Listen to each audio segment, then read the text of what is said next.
Hi there, welcome to Comic Central.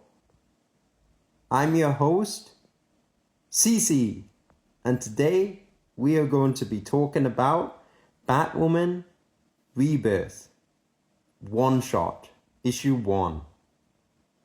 This one-shot issue is an issue that was an introductory phase for all of the DC Rebirth books published in 2016.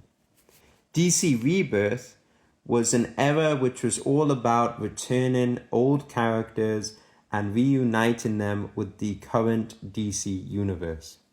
For example, the reunion of Wally West and Barry Allen, and so many other characters, like the pre-52 version of Superman and Lois Lane, who essentially became the replacement for the new 52 Superman. But as it pertains to Batwoman herself, this series is extremely interesting because it's really trying to do two key things. It's trying to set Batwoman up as a solo character in her own series after her new 52 debut. And also it's trying to align with the Batman Detective Comics book, which was also written by James Tynion IV. Speaking of writers, James Tynion is not the only co-writer of this book. The other writer is Margaret Bennett.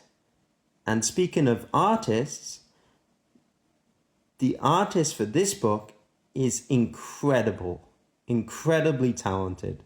It is, of course, Steve Epton, who is able to put so much remarkable detail into these panels. The stylistic shapes, the diagonal panels, the layouts, and of course, the faces even, the detail.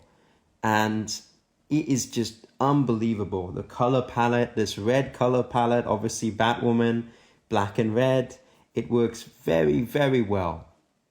And another thing that works about the series is, as you can see, the way that it's laid out for new readers.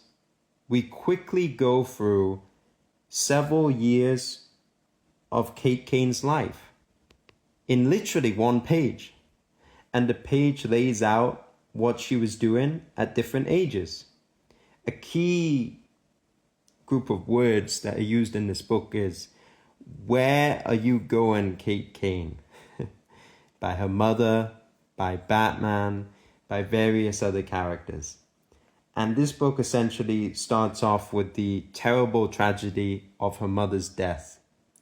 Her mother was essentially held hostage, she was killed, and mysteriously by a group who was extremely deadly and extremely brutal to the whole family.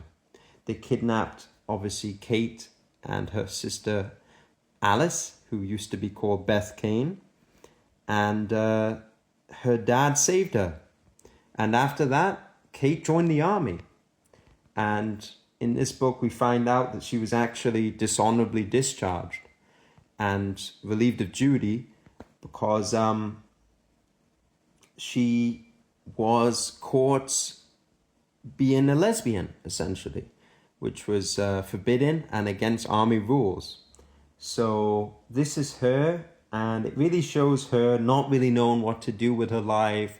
She's in Monaco, she's meeting Renee Montoya, who was like an old Flynn of hers.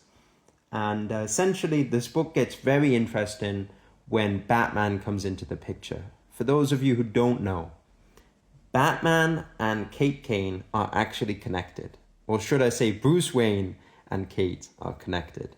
They are essentially half cousins on Martha Wayne's side. And it's a very interesting dynamic because they don't ever act that way in any existing Batman book or Batwoman book that I've read.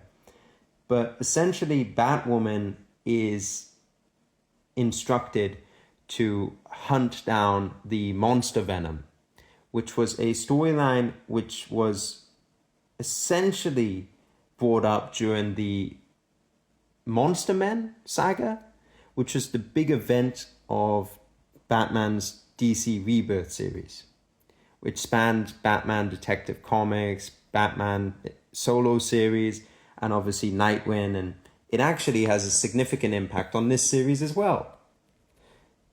And this series ends very ominously because we don't really know what is happening, but she's sent to hunt down the monster Venom as it's being auctioned in a couple days.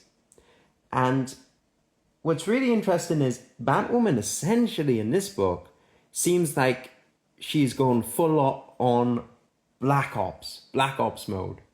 And we are essentially seeing a whole Black Ops squad with guns. For those of you who don't know, yes, Kate Kane uses guns. And in the New 52, she was extremely brutal. And it looks like we're going to get a lot of that brutality here. So the orders that she gives, the final words are open fire. Open fire at my command. Open fire at my will.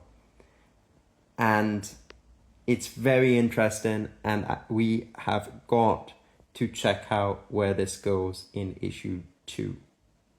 Or should I say, issue 1. Because the numbering is very confusing. This is Rebirth 1, and then it becomes Batwoman 1 after this.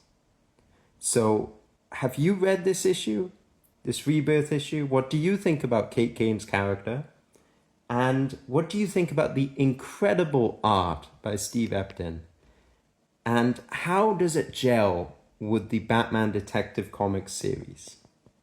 Thank you so much for listening. Take care.